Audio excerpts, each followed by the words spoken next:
important for that, I feel, is something like a doubler. And what a doubler does is basically it's a stereoizer. So in our pen, we can have pen, so it'll go from left to right.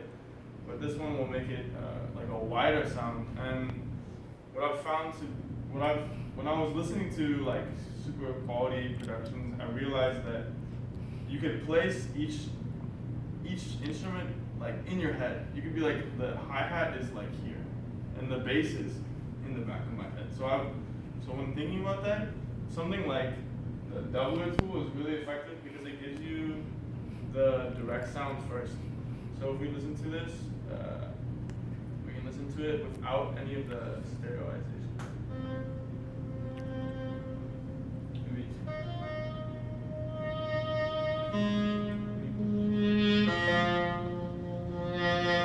And it sounds like more real. But what's most important about this is that the direct sound. So the direct sound is pulled back a little bit from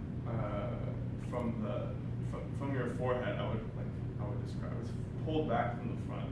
And basically what that does is, and I use that for vocals and everything, it sits it back into the mix so it's even with it sits like it's actually in the band, or like you can actually place it that way. So you don't have to do this with the doubler. You can actually do this with well, I don't know what plugins, but the doubler is the easiest. This is from Waves. It's like pretty basic. If you're in a studio and they have like a good plugin suite, they should have Waves, and they definitely should have doubler. So this is something that you guys can look into.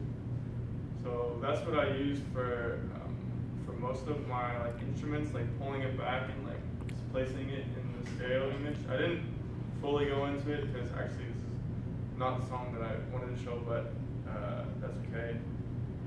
For piano, I really think it's important to have some good compression on it. I use the API emulation from Waves. It's just really good. It's a really good compressor. It doesn't compress too harshly.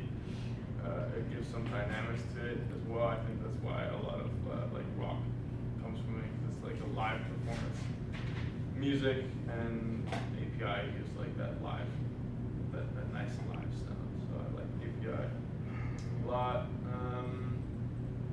Yeah, what else?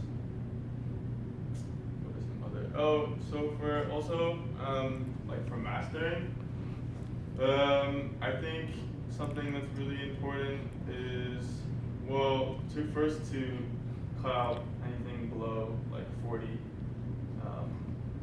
hertz, because that's just gonna like give added muddiness to your mix as a whole.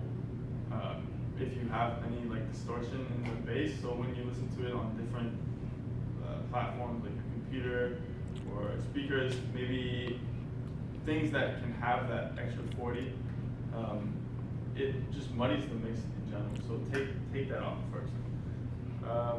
Next, de-ess your track. Make sure there's no like super loud pops.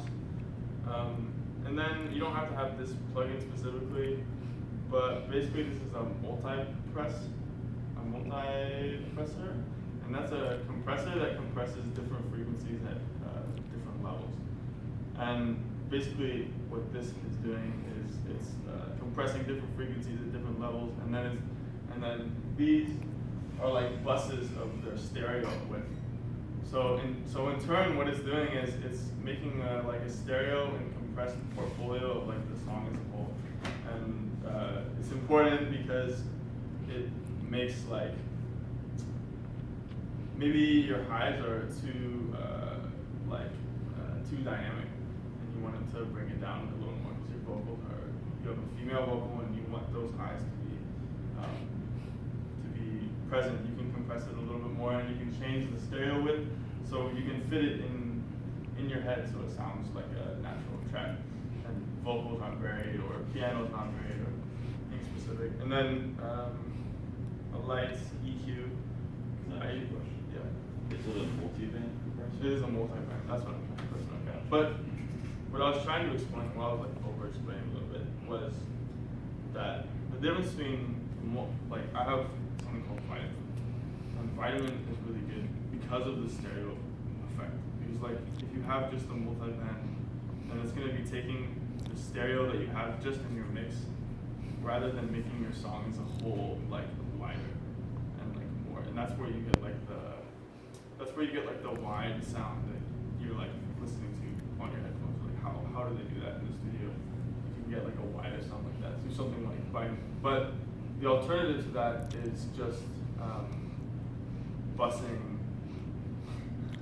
It's kind of complicated. It's like busing stereoizer to each frequency that you. If you really wanted to do it without this, but vitamin is good. And then of course a limiter. Limiting a track is really important.